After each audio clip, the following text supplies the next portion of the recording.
This mortgage demand is now at a 28-year low. Do you think it's because everyone's just paying cash? I would bet that there's a lot of people in the marketplace that are putting significant deposits.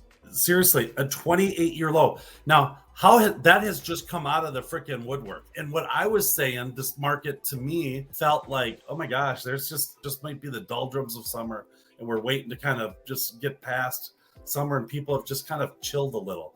But reality, I mean, when you talk 28-year lows, going for mortgages, because what is it, 7.25% about percent? Yeah. That's scaring people, and it's holding them. And my God, Chris, last week they were almost up to 8%, and they're bouncing around at around 8% now. I mean, it's not even at 7.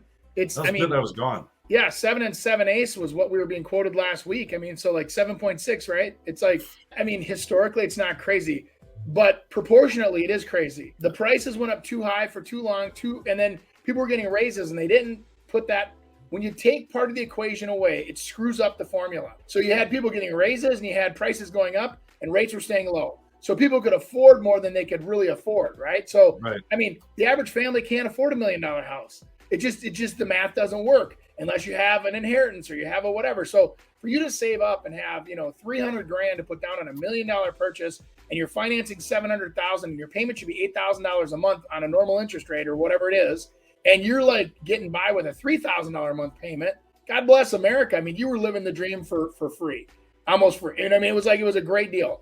I think, Chris, there's going to be a gigantic, and I mean gigantic opportunity with assumable mortgages coming up here. Those the loans that were lower, that were assumable, save your cash, take that cash to buy people out of those mortgages or to buy down, and all of a sudden you can take their 3.5% or their 4% rate. Granted, their loan has to allow it. You have to get approved. But on the other hand, oh my gosh, I think there's going to be some great opportunities out there. I've seen some requirements and rules on what people can and can't do on some of those assumable loans. And I think one of the interesting parts is, and what's happening is that people, to win those offers, they were going in with 20% down. So let's just say they got that in 2020. And they put 20% down at least to be able to get it. And now it's appreciated 10%. Now we're talking at least there's 30%, maybe 35% that they have to be able to, for cash wise, to be able to get to that loan, because a lot of those loans are not allowing them to have additional financing to be able to get to that point. So it's not like, hey, I only have 20% down. Well, where's the other 15%? Well, I'm going to have the seller do a contract for deed on the side for it, or a second mortgage. They won't let that happen. So you got to be able to come up with that 35% down, which is going to hold it back. But I also think, Andy, people, even without assumable mortgages, are going to look at their mortgage and say, you know what? I mean, and it happens all the time. There's due on sale clauses when you sell, but it's like, I'm going to sell it to these people. I'm going to sell it to them on a contract for deed.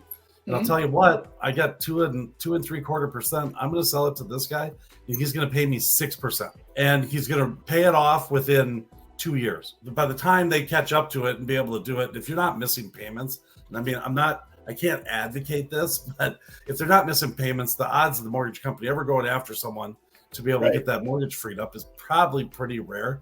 And so it's like, hey, what a great financing incentive that you could probably get out there to somebody and say, hey, here's what I'm willing to do. Everyone thinks that the rates are going to go down. I mean, it's going to be an election year. I mean, they have to go down. I mean, they want it to make it look good, and have warm fuzzies. And that's why gas prices go down. And we talk about it every 4 years. I hate to be this guy, but I think they've cooled this economy a little more than they've realized.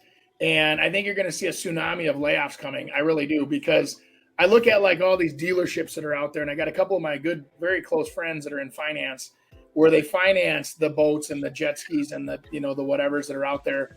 And then also the dealerships, right, that are at a dealership level. You talk to these people, they didn't have inventory. Then they ramped up inventory at these high prices. So what happened was you saw a ton of these, dock manufacturers, boat manufacturers, four-wheeler, whatever, all making domestic goods with expensive costs and shipping to fulfill inventory that they haven't fulfilled. So we saw about a year here of artificial growth and stimulation that was all it was doing was fulfilling the inventory that was gone. Now you go to these dealerships. I drive through Alexandria. Every dealership has boats stacked on boats. They have four-wheelers on four-wheelers. There's so much crap out there. And they're like, special this weekend, This, Polaris side by side that was normally $39,000 is $1,500 off.